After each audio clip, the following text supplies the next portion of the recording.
खुलुमबाय। गोजोन फुंबिलिनि गासैबो बड'लेण्ड बुब्लिनि अनसायगिरिफोरखौ बरायग्रोबाय। दिनै 12 फेब्रुआरि समबारनि फान्जामुथिखौ फरायथिनो लादों आं उदांस्रि मोसाहारिया। फान्जामुथिनि गिबियाव दं मेष राशि। साननायफोरा फैमाल जाजोबनो हागौ, दुखु दाहा सहायनांनो हागौ, गाज्रि सान जागोन। बृष राशि। नखराव सोरखौबा फैगोननि आसा खालामगोन, जेरावबो जिरायथेरनो हायि उसुखुथु जागोन। मिथुन राशि। थांखिया जाफुंसार जागोन, नखराव बिफानि सुखुआ फैगोन, खुसिनि सान जागोन। कर्कट राशि। दाय मावनानै गावखौनो खाजानो गिनो हागौ, गोसोखौ गोजोन मोननाय नङा, सानब्लाबो सानस'हायै जागोन। सिंह राशि। बरादा जोबोरैनो गाज्रि जानो हागौ, नखराव दुखुआ फैनो हागौ, दुखुजोंनो साना बारलांगोन। कन्या राशि।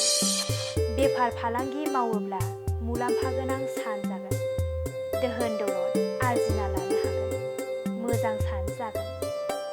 तुला राशि। सुथुरा नोंथांखौ नाख्रेबनो नाजागोन, सांग्रां जाना थानाया मोजां जागोन।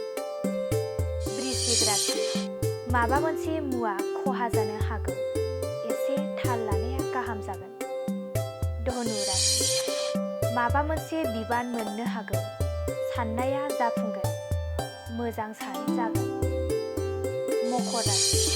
मोजां हाबा मावनो हागोन, मान सन्मान मोननो हागोन, गुबुनखौ गियान होनो हागोन। कुम्भ राशि।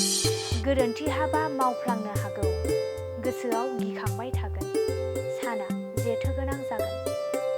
मीन राशि। नोंथाङा माबाफोर आनजाद होदोंबा उथ्रिसार जानो हागौ, मोजां सान जागोन।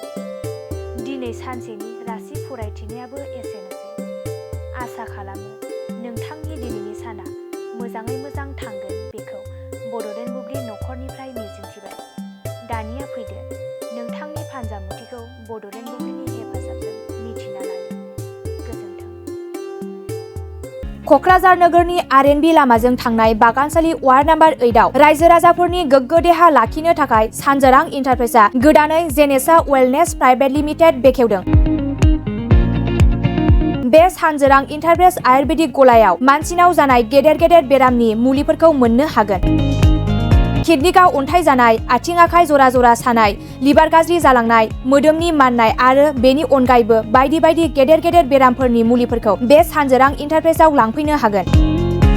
सानजोरां इन्टारप्राइजआव गासै बेरामनि मुलिफोरखौ हलसेल राङावनो लांनो हागोन। सानजोरां इन्टारप्राइज बिगोमाया फोरमायबावनाय बायदिब्ला नैबे 9954157149 जानबुं नाम्बारनि गेजेरजों नोंथांनि गोनांथि जानाय मुलिफोरखौ सुलाद लानो हागोन।